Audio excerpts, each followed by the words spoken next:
सावन के बदरिया घेरी के आइल मनवा तो हरे नाम में समाइल। गंगा जल लेके आईनी द्वार राखी बाबा हमार संसार।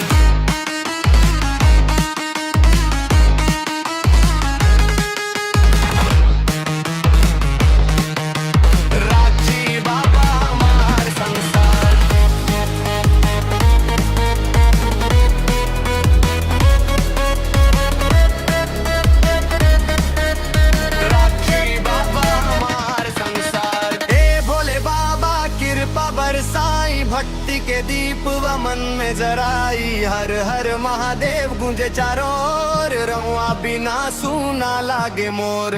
डमरू के धुन पर दिल मुस्काए भक्तन के अर्जी शिव सुन जाए। बेलपत्र चढ़ाई प्रेम से आज मिटा दी दुख के सब समा। सावन के बदरिया घेरी के आइल मनवा तोरे नाम में समाइल। गंगा जल लेके आईनी द्वार राखी बाबा हमार संसार।